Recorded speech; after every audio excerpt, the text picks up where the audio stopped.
Bienvenidos a nuestra lectura bíblica diaria. El día de hoy nos corresponde los capítulos 2 y 3 del libro de Éxodo. Capítulo 2. Un hombre de la casa de Leví fue y tomó por mujer a una hija de Leví, y la mujer concibió y dio a luz un hijo, y viendo que era hermoso, lo escondió por 3 meses.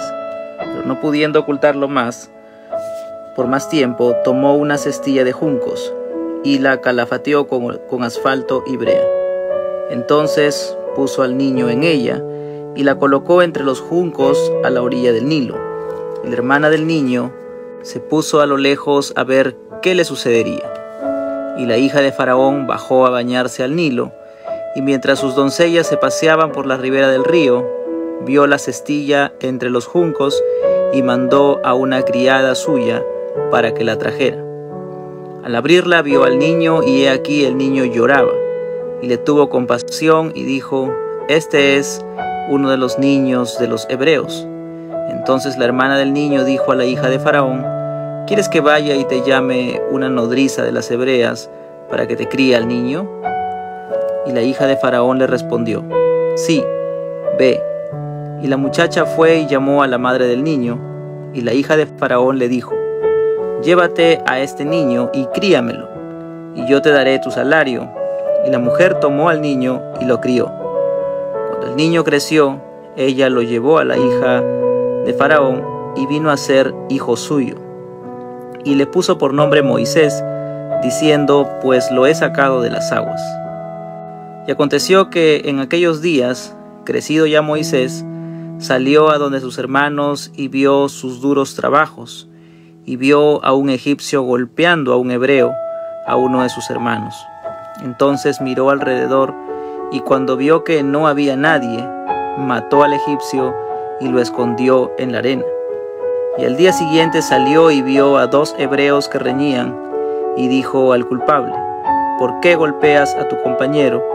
Y él respondió: ¿Quién te ha puesto de príncipe o de juez sobre nosotros? ¿Estás pensando matarme como mataste al egipcio? Entonces Moisés tuvo miedo y dijo: Ciertamente se ha divulgado el asunto. Cuando Faraón se enteró del asunto, trató de matar a Moisés, pero Moisés huyó de la presencia de Faraón y se fue a servir a la tierra de Madián. Y allí se sentó junto a un pozo. Y el sacerdote de Madián tenía 7 hijas, las cuales fueron a sacar agua y llenaron las pilas para dar de beber al rebaño de su padre. Entonces vinieron unos pastores y las echaron de allí, pero Moisés se levantó y las defendió y dio de beber a su rebaño. Cuando ellas volvieron a Reuel su padre, él dijo: ¿Por qué habéis vuelto tan pronto hoy? Respondieron ellas: Un egipcio nos ha librado de mano de los pastores, y además nos sacó agua y dio de beber al rebaño. Y él dijo a sus hijas: ¿Y dónde está? ¿Por qué habéis dejado al hombre? Invitadlo a que coma algo. Moisés accedió a morar con aquel hombre, y él dio su hija Séfora a Moisés. Y ella dio a luz un hijo, y Moisés le puso por nombre Gersón, porque dijo: Peregrino soy en tierra extranjera. Y aconteció que pasado mucho tiempo murió el rey de Egipto, y los hijos de Israel gemían a causa de la servidumbre, y clamaron, y su clamor a causa de su servidumbre subió a Dios. Oyó Dios su gemido, y se acordó Dios de su pacto con Abraham, Isaac y Jacob. Y miró Dios a los hijos de Israel, y Dios los tuvo en cuenta. Y Moisés apacentaba el rebaño de Jetro, su suegro, sacerdote de Madián, y condujo el rebaño hacia el lado occidental del desierto, y llegó a Horeb, el monte de Dios. Y se le apareció el ángel del Señor en una llama de fuego en medio de una zarza. Y Moisés miró, y he aquí la zarza ardía en fuego, y la zarza no se consumía. Entonces dijo Moisés: Me acercaré ahora para ver esta maravilla, ¿por qué la zarza no se quema? Cuando el Señor vio que él se acercaba para mirar, Dios lo llamó de en medio de la zarza y dijo: Moisés, Moisés. Y él respondió: heme aquí. Entonces él dijo: no te acerques aquí, quítate las sandalias de los pies, porque el lugar donde estás parado es tierra santa. Y añadió: yo soy el Dios de tu padre, el Dios de Abraham, el Dios de Isaac y el Dios de Jacob. Entonces Moisés cubrió su rostro porque tenía temor de mirar a Dios. El Señor dijo: ciertamente he visto la aflicción de mi pueblo que está en Egipto y he escuchado su clamor a causa de sus capataces, pues estoy consciente de sus sufrimientos y he descendido para librarlos de mano de los egipcios y para sacarlos de aquella tierra a una tierra buena y espaciosa, a una tierra que emana leche y miel, al lugar de los cananeos, de los hititas, de los amorreos, de los fereceos, de los heveos y de los jebuseos. Y ahora he aquí el clamor de los hijos de Israel ha llegado hasta mí, y además he visto la opresión con que los egipcios los oprimen. Ahora pues, ven y te enviaré a Faraón para que saques a mi pueblo, los hijos de Israel, de Egipto. Pero Moisés dijo a Dios: ¿quién soy yo para ir a Faraón y sacar a los hijos de Israel de Egipto? Y él dijo: ciertamente yo estaré contigo, y la señal para ti de que soy yo el que te ha enviado será esta: cuando hayas sacado al pueblo de Egipto, adoraréis a Dios en este monte. Entonces dijo Moisés a Dios: he aquí, si voy a los hijos de Israel y les digo: el Dios de vuestros padres me ha enviado a vosotros, tal vez me digan: ¿cuál es su nombre? ¿Qué les responderé? Y dijo Dios a Moisés: yo soy el que soy. Y añadió: así dirás a los hijos de Israel: yo soy, me ha enviado a vosotros. Dijo además Dios a Moisés: así dirás a los hijos de Israel: el Señor, el Dios de vuestros padres, el Dios de Abraham, el Dios de Isaac y el Dios de Jacob, me ha enviado a vosotros. Este es mi nombre para siempre, y con él se hará memoria de mí de generación en generación. Ve y reúne a los ancianos de Israel, y diles: el Señor, el Dios de vuestros padres, el Dios de Abraham, de Isaac y de Jacob, se me ha aparecido, diciendo: ciertamente os he visitado y he visto lo que se os ha hecho en Egipto, y he dicho: os sacaré de la aflicción de Egipto a la tierra del cananeo, del hitita, del amorreo, del fereceo, del heveo y del jebuseo, a una tierra que emana leche y miel, y ellos escucharán tu voz, y tú irás con los ancianos de Israel al rey de Egipto, y le diréis: el Señor, el Dios de los hebreos, nos ha salido al encuentro. Ahora pues, permite que vayamos 3 días de camino al desierto para ofrecer sacrificios al Señor nuestro Dios. Pero yo sé que el rey de Egipto no os dejará ir si no es por la fuerza. Pero yo extenderé mi mano y heriré a Egipto con todos los prodigios que haré en medio de él. Y después de esto os dejará ir, y daré a este pueblo gracia ante los ojos de los egipcios. Y sucederá que cuando os vayáis, no os iréis con las manos vacías, sino que cada mujer pedirá a su vecina y a la que vive en su casa objetos de plata, objetos de oro y vestidos, y los pondréis sobre vuestros hijos y sobre vuestras hijas, así despojaréis a los egipcios. Bien, esta es la lectura de los capítulos 2 y 3 del libro de Éxodo. El día de ayer habíamos meditado en el capítulo número 1 y el día de hoy nos corresponde el capítulo 2 y parte del capítulo número 3. El capítulo número 2 empieza mencionando a la casa de Leví, mencionando a los padres de Moisés, identificando que los dos provienen de la tribu de Leví. Recordemos que en Génesis hemos visto cuáles eran las 12 tribus, y una de estas tribus era la tribu de Leví. Se especifica que tanto el padre como la madre de Moisés eran de la tribu de Leví. Y se enfoca ya aquí en ellos. ¿Por qué razón? Porque ya va a iniciar la historia de Moisés mismo. Entonces recordemos de que había ya una orden por parte del del faraón, del rey. Sin embargo, aquí va a suscitarse un hecho muy interesante, que de la unión entre estos dos personajes, entre este hombre de la casa de Leví con esta hija de Leví, que aquí todavía no se menciona su nombre, pero más adelante vamos a saber que son Amram y Jocabed, padres de Moisés, quienes concebirían a este hijo. Dice, viendo que era hermoso, lo escondió por 3 meses. La madre de Moisés esconde a Moisés por 3 meses. No pudiendo ocultarlo más tiempo, porque obviamente ya el niño crecía, tomó una cestilla de juncos. Aquí la palabra cestilla, ¿sí?, mencionada es la palabra hebrea teba, que se traduce como arquilla. Es exactamente la misma palabra utilizada para mencionar al arca de Noé en el capítulo 6. Entonces, mientras esta misma palabra que se utiliza aquí en Éxodo se utiliza en Génesis, encontramos ciertas similitudes, ¿no? Es la misma palabra traducida. Vemos también que pues esta arca, tanto esta arca pequeña para que pueda ingresar un bebé, un niño, ¿no? Y la otra inmensa arca donde pues entraron 8 personas y los animales, y era tremendamente grande.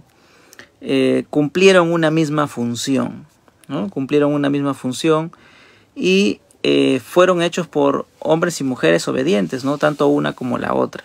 Por eso hay similitud, hay cierto paralelismo entre el arca de Noé y esta pequeña arquilla que había sido donde se metió a Moisés para que pudiera ser salvado de las aguas.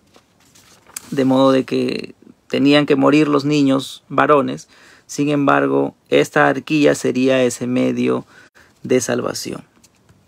Algo interesante que vemos aquí es que tanto el arca que vemos nosotros en Noé, que es una tremenda arca, diríamos pues como una tremenda embarcación, y tanto la arquita pequeña, esta pequeña cestilla o arquilla donde se metería a este bebé, ninguno de las dos embarcaciones tendrían un timón o algo que los pudiera dirigir manualmente, sino que tanto el arca de Noé como la pequeña arquilla donde ingresó Moisés estuvieron providencialmente guiados por Dios directamente, y sería Dios quien los salvaría dentro de esta pequeña arca a Moisés, y asimismo fue con el caso de Noé y su familia. Entonces es interesante ver cómo hay términos que a veces nosotros puede pasar desapercibido, porque cuando se traduce a nuestro idioma no lo podemos identificar fácilmente. Pero hay términos como este que es importante ver su paralelismo con otros pasajes. Bien, esta pequeña cestilla entonces estaba impermeabilizada y fue colocado a la orilla del Nilo, ¿no? Pero vemos ahí que la hermana de Moisés estaba observando a lo lejos qué sucedería.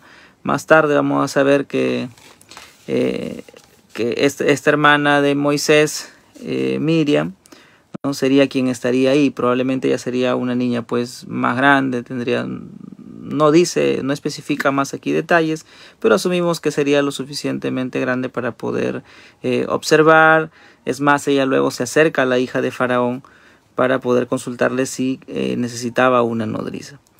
Vemos aquí también algo irónico. La hija de Faraón baja a bañarse al Nilo, y ella, al ver esta cestilla, ¿sí?, manda que traigan esta cestilla, que traigan esta arquilla, y ella va a salvar a este niño hebreo, ¿no? Es algo irónico porque ella va a rescatar al niño mientras que su padre había mandado matar a los niños. Entonces, esto obviamente es un asunto de Dios, pero vemos aquí algo totalmente irónico, ¿no?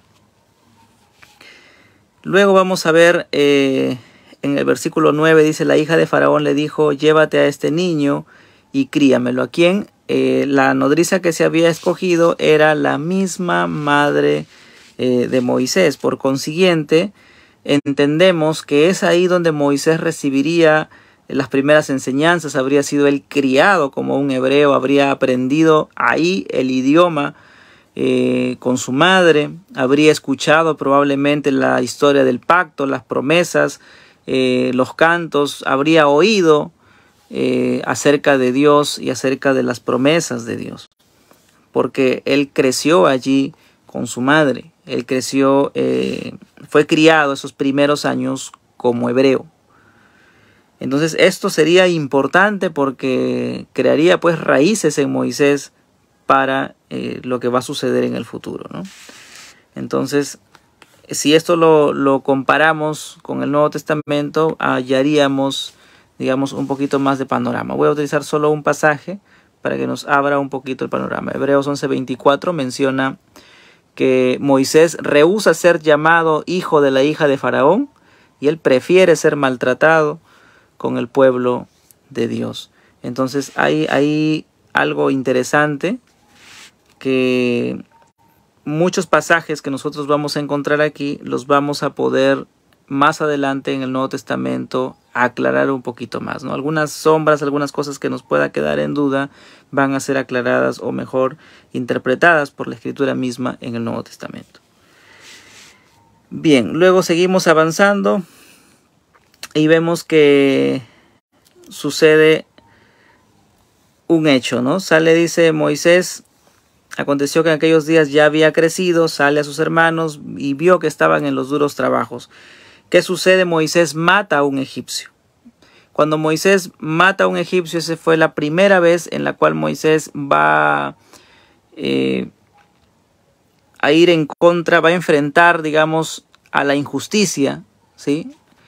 Posteriormente va a haber a 2 hebreos que están también en una situación similar.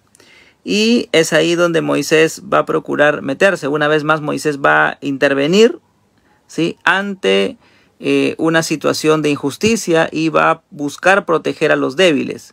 Sin embargo, este hecho, este acontecimiento que Moisés había matado al egipcio, se había propagado.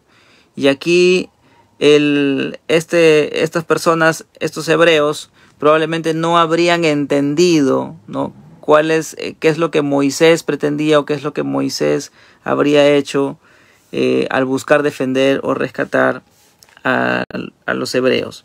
Sin embargo, Moisés va a terminar huyendo porque Faraón busca a Moisés para matarlo, ¿no? Cuando Moisés ya es buscado para que lo maten, ¿sí? Porque directamente versículo 15 dice: cuando Faraón se enteró del asunto, trató de matar a Moisés, pero Moisés huyó de la presencia de Faraón. Entonces, Moisés va a ser buscado por Faraón para que lo puedan matar, pero Moisés huye. ¿A dónde huye Moisés? Huye a la tierra de Madián. Y en este capítulo 2 nada más encontramos prácticamente una síntesis de la vida de Moisés. Lo hemos visto desde que nació y termina el capítulo 2 mencionando incluso a su esposa y a su primogénito. Y vemos aquí que Moisés en el capítulo 16, en el versículo 16 dice: el sacerdote de Madián tenía 7 hijas, las cuales fueron a sacar agua y llenarlos en pilas. Ese sacerdote de Madián se llamaba Reuel, ¿sí? Reuel tenía 7 hijas y la mayor va a ser dada, llamada Séfora, va a ser la esposa de Moisés más adelante. Pero aquí en este contexto vemos de que vinieron unos pastores y aquí Moisés, con ese carácter que él tenía, que había defendido ya un hebreo, luego había defendido a otro hebreo, y aquí vamos a ver Moisés defendiendo a las hijas de Reuel, ¿sí? Defendiendo a estas mujeres, ¿sí?, de unos pastores que menciona la escritura que él los defiende, ¿no? Dice: él se levantó y las defendió. Versículo 17. Vinieron los pastores, echaron de allí, pero Moisés se levantó y las defendió y dio de beber a su rebaño, ¿no? Entonces, vemos aquí algo de Moisés, es que él no aceptaba, no toleraba las injusticias. Era bien intolerante a las injusticias y siempre estaba dispuesto él a defender a la parte débil, ¿sí? Como lo habíamos visto ya que defendió a estos hebreos anteriormente y que incluso por esa razón él estaría huyendo. Esta acción que él hace, vamos a ver aquí también dos palabras interesantes, ¿no? Él se levantó, dice, versículo 17, ¿sí? Se levantó y las defendió. Levantó, que viene del término cum, que significa alzarse, ponerse en pie o hacerse presente, es decir, Moisés se levantó, es decir, Moisés se hace presente ahí, ¿sí? Y las defendió. Este término, este verbo defendió, ¿sí? Este verbo defendió, que en hebreo es yasha, significa liberar, socorrer, salvar, ¿sí? Es la primera vez aquí utilizada en la Biblia y normalmente es utilizado este término para indicar una acción realizada por Dios mismo. Pero aquí es la primera vez que vamos a ver en las Escrituras el término hebreo yasha, que aquí se traduce como defendió, ¿sí? Muy distinto a la otra palabra que también se traduce como defendió más adelante. Entonces, el término yasha, ¿por qué lo menciono? Porque este término yasha, que significa liberar, socorrer, salvar, que es la primera vez que se utiliza aquí en la Biblia y que indica normalmente una acción de Dios, viene a ser la raíz de lo que sería el nombre Josué, por ejemplo, que en hebreo es Yehoshua, que significa Yahvé es salvación, ¿no? O sea, del término hebreo yasha es la raíz de esta palabra, o también de Yeshua, Jesús, ¿no? Que significa Salvador, Libertador, ¿no? Entonces, es importante porque en nuestra traducción muchas veces encontramos nosotros una misma palabra, pero no diferenciamos, digamos, algunos términos, ¿no? Pero aquí sí es importante saber a qué está refiriendo, ya que este término va a ser muy utilizado más adelante, ya lo dije, por ser raíz de estos nombres Josué o Jesús, ¿no? Y por mencionar acciones específicamente de salvación de Dios mismo. Bien, posteriormente vamos a encontrar que es dada Séfora, ¿sí? Como esposa de Moisés, y que el primer hijo, el primogénito, va a ser su nombre Gersón, ¿no? ¿Qué significa peregrino? O dice soy en tierra extranjera, ¿no? Moisés asumía lo que él estaba pues como un peregrino, como un extranjero ahí en la tierra de Madián, y asimismo que había estado en la tierra de Egipto, ¿no? Porque él sabía de que esa no era la tierra que Dios había prometido. Bien, entonces aconteció, dice, mucho tiempo y muere el rey de Egipto. Finalmente muere Faraón, ¿sí? Muere Faraón. ¿Y qué es lo que sucede al morir Faraón? Dice, los hijos de Israel gemían a causa de la servidumbre. La servidumbre, la opresión que ellos tenían, lleva al clamor de Israel, ¿sí? Claman a causa de su servidumbre y este clamor sube a Dios. Entonces hay un clamor en Israel, ¿sí? Hay un clamor en Israel, la opresión, ¿sí? El sufrimiento que ellos tenían los lleva, los conduce a la oración, ¿sí? Y esta oración, este clamor va a ser escuchado, va a ser oído, ¿sí? Va a ser escuchado por Dios. Versículo 24 dice, oyó Dios su gemido. Y oyó Dios su gemido. Este término oyó, que es la palabra shamá, que significa prestar atención, es decir, Dios prestó atención, ¿sí? Los escuchó con interés, ¿sí? No es simplemente oírlos, sino que Dios prestó una atención especial, Dios prestó un interés o escuchó de una forma con mucho interés, Dios los oyó. Y esto queda para nosotros que así como Dios oye el gemido de los israelitas y se acuerda de su pacto con Abraham, con Isaac y con Jacob, cuando el pueblo de Dios, hoy en día nosotros, clamamos a Dios, oramos a Dios, aun cuando estamos en el sufrimiento, porque muchas veces el sufrimiento es el que nos permite poder ir a la oración. A veces cuando todo va bien, ¿qué es lo que sucede? El ser humano se olvida muchas veces de Dios. Pero cuando viene el sufrimiento, cuando viene el dolor, cuando viene la opresión, cuando estamos en momentos no buenos, sino en momentos tempestuosos, malos, es allí donde muchas veces el ser humano clama a Dios, gime delante de Dios, y ese clamor es oído por Dios. Y eso es interesante. Shama, es decir, Dios nos presta atención. Y ese shama, ese oír, ese escuchar de Dios hacia nuestras oraciones debe darnos alivio, paz, y ver de que nosotros tenemos un Dios que nos oye. ¿Sí? Bajo el contexto aquí, los egipcios, por ejemplo, tenían unos dioses y diferentes dioses, pero esos dioses pues no escuchaban, ¿no? Pero nosotros tenemos la tranquilidad y la garantía de que tenemos un Dios que nos oye, un Dios que nos escucha, un Dios que nos presta atención, un Dios que no ignora nuestro dolor, sino que está atento a nuestras súplicas. Dios se acuerda de su pacto, dice, se acordó Dios de su pacto con Abraham, Isaac y Jacob. Y recordemos, no es de que Dios se olvidó, ¿sí? O sea, tengamos en cuenta y recordemos que nosotros leemos en una traducción al español, por consiguiente, es la razón por la cual algunas frases o palabras para nuestro idioma muchas veces no se entienden de la misma forma que es en la esencia del idioma original. ¿Sí? Entonces, cuando menciona aquí que Dios se acordó de su pacto con Abraham, Isaac y Jacob, no significa que Dios se olvidó de su pacto y que, bueno, recordó en ese momento. No, sino que se afirma el compromiso. Porque recordemos que Dios no olvida sus promesas. Y a lo largo de todo lo que hemos visto hasta ahora, en todo Génesis y en lo que ya vamos viendo de Éxodo, Dios es fiel y Dios se acuerda de sus pactos. Por consiguiente, Dios no ha olvidado sus promesas.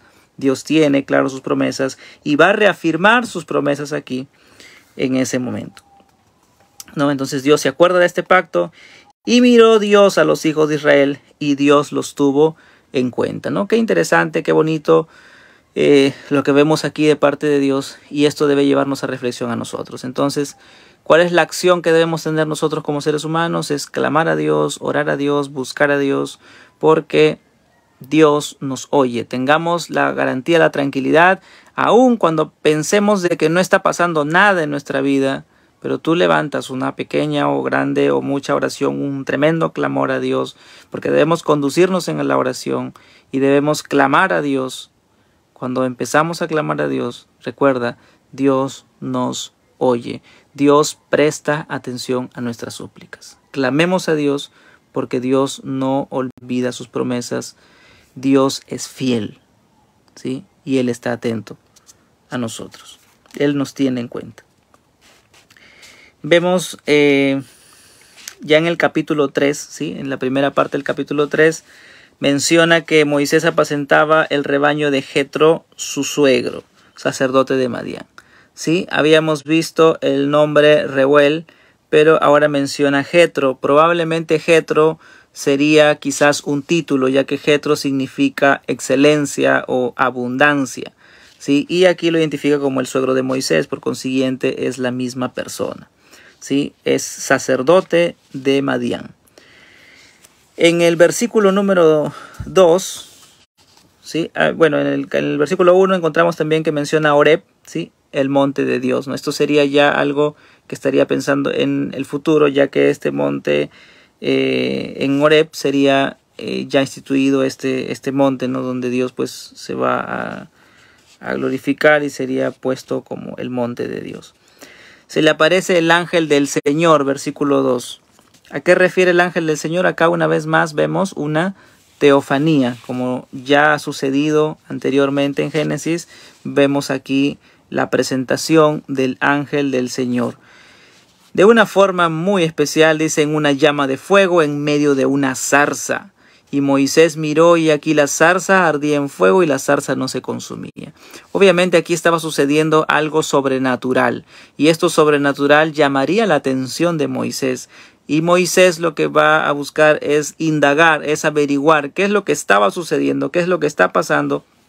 Vemos entonces, dijo Moisés, me acercaré ahora para ver esta maravilla, ¿por qué la zarza no se quema? Definitivamente era algo maravilloso, algo sobrenatural, y Moisés va a ir en busca de qué es lo que estaba pasando, ¿sí? Entonces vemos definitivamente que Moisés trata de indagar, trata de buscar por qué estaba sucediendo esto, ¿sí? Y es algo que él realiza en ese momento. Ahora, en el versículo número 6, ya se presenta el Señor, llama a Moisés desde la zarza, y en el versículo 5 dice, entonces él dijo, no te acerques aquí, quítate las sandalias de los pies, porque el lugar donde estás parado es tierra santa. Aquí vamos a ver cómo es de que ya se menciona esta palabra santo, ¿sí? Este lugar se vuelve sagrado, y el mismo hecho de la presencia de Dios misma hace que esto sea sagrado. Entonces solamente aquellos que son santos van a poder permanecer en la presencia de Dios. Más tarde sería escrito, sed santos porque yo soy santo, dice el Señor. Entonces aquí vemos uno de los puntos importantes, ¿sí? Uno de los atributos de Dios, que es su santidad. Dios es santo, ¿sí? Ese es un atributo que encontramos aquí claramente. Dios es un Dios santo, ¿sí? Y debemos recordar también que Dios es un Dios inmutable, es decir, Dios no cambia, ¿sí? El mismo Dios santo que se presentó a Moisés es el mismo Dios que hoy en día nosotros creemos, ¿sí? Es el mismo Dios, no ha cambiado. Dios sigue siendo el mismo ayer, hoy y por los siglos. Y esa es nuestra garantía, porque si nosotros pensáramos que Dios cambiase de opinión, entonces tendríamos un problema con nuestra fe, porque no habría garantía en nuestra fe. Mañana Dios se arrepentiría y diría, bueno, mire, ¿sabes qué? Ya me olvido de este pacto, me olvido de esta promesa, me olvido, y sencillamente no habría una garantía en nuestra salvación, no habría una garantía en la vida eterna, no habría garantía en nada lo que tuviera que ver con su palabra. Pero sin embargo, nosotros tenemos esa garantía. ¿Por qué? Porque Dios no cambia. Lo que Dios ha dicho, Él lo hará. Dios no ha modificado ni modificará su palabra. Si algo que nosotros podemos tener la plena seguridad es que está la garantía de su palabra, y su palabra es la que si hay algo, digamos, con lo que él mismo se podría sujetar, es a su propia palabra, ¿sí? No hay algo más grande o mayor que su propia palabra. Entonces vemos ahí la santidad de Dios. Y versículo número 6, yo soy el Dios de tu padre. Se identifica aquí Dios como el Dios de su padre, como el Dios de Amram probablemente. El Dios de Abraham, el Dios de Isaac y el Dios de Jacob, ¿no? Entonces se identifica como el Dios de su padre, como el Dios de Abraham, como el Dios de Isaac y como el Dios de Jacob, ¿no? Y este término va a volver a ser utilizado más adelante. Entonces Moisés, ¿cuál es la acción inmediata de Moisés? Moisés cubrió su rostro porque tenía temor de mirar a Dios. Esa es respuesta de Moisés ante la santidad de Dios, ¿no? La reverencia que tiene Moisés ante la santidad del Señor. Entonces, aquí podríamos ver ciertas cosas también. Uno, podríamos ver que así como le dice, yo soy el Dios de tu padre, ¿sí? Se identifica, eso significa que Amram ha sido una persona que también ha seguido a Dios, que también identifica a Dios como su Dios, ¿sí? Y cuánto nosotros también podríamos algún momento nuestros hijos podrían decir, yo también sigo al Dios de mi padre, ¿no? Entonces es muy importante que nuestra fe esté bien clara, bien cimentada, a fin de que tengamos una fe bien firme ante Dios. Y por otro lado, que tengamos reverencia a Dios, ¿sí? A veces nos presentamos delante de Dios. ¿Cuál es la forma que nosotros nos podemos presentar hoy en día delante de Dios? Recordemos que a través de la oración nosotros nos presentamos delante de Dios en oración. Y cuando nos presentamos en oración, muchas veces la oración puede ser un poco irreverente. Y esto es peligroso, puesto que la oración debería de ser siempre reverente. Vemos aquí la reverencia de Moisés. Recordemos, por eso digo, que el mismo Dios de Moisés es el mismo Dios que nosotros tenemos. No ha cambiado. A veces pensamos como que es otro Dios. Mucha gente que es irreverente en sus oraciones. Y a veces hace expresiones entre mofa y juego y risas, creyendo de que está en un circo o haciendo payasadas. Pero sin embargo, recordemos que nuestro Dios es un Dios santo. Al menos el Dios de la Biblia en el que yo creo es un Dios santo. Santo, santo, santo, 3 veces santo. Entonces, este Dios santo merece reverencia, ¿no? Y a veces dicen, no, es que hay que tratar a Dios como que fuera tu padre y en confianza porque Dios es mi amigo y esto. Y a veces exageramos esos términos, sacamos fuera de contexto ciertos pasajes de la Escritura para muchas veces ser irreverentes para con Dios. Tengamos mucho cuidado con ello. Salmo 1:1 dice, bienaventurado el varón que no anduvo en consejo de malos, ni en silla de escarnecedores se ha sentado. Tengamos en cuenta que Dios, cuando nosotros nos vamos a presentar a Él en oración, debemos ser muy, muy reverentes, en todo sentido, ¿sí? La reverencia debe estar sobre todo, porque nuestro Dios es santo, ¿sí? Y vamos a ver acerca de la santidad de Dios. Esto es el inicio realmente, porque vamos a ver muchísimo más acerca de la santidad de Dios y nos vamos a dar cuenta quizás cuán irreverentes somos más bien nosotros, ¿no? Cuán irreverentes somos porque quizás como decimos, no, es que yo no lo veo, es que Moisés se le presentaba, es que aquí sucedía esto, aquí, y a veces pensamos en esa manera y muchas veces somos irreverentes para con el Señor. Pero tengamos mucho cuidado porque nuestro Dios es santo. Bien, hasta aquí llegamos el día de hoy y el día de mañana tomamos la siguiente parte del capítulo 3, ya que vamos a hablar un poquito acerca del nombre con el cual Dios se presenta ante Moisés y que sería el nombre con el cual lo recordaríamos para siempre, generación tras generación, porque es el nombre con el cual Él se presenta ante Moisés. Es el nombre que Él va a revelar a Moisés.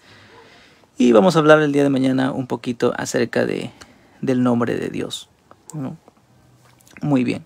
Entonces, esto ha sido todo por hoy. Nos esperamos el día de mañana. Siga lecturando la palabra del Señor y sigamos adelante. No nos detengamos, que la Escritura es nuestro alimento, es nuestra comida. Y no podemos dejar de comer, ¿verdad? Entonces también no podemos dejar de leer la Biblia. Que Dios le bendiga.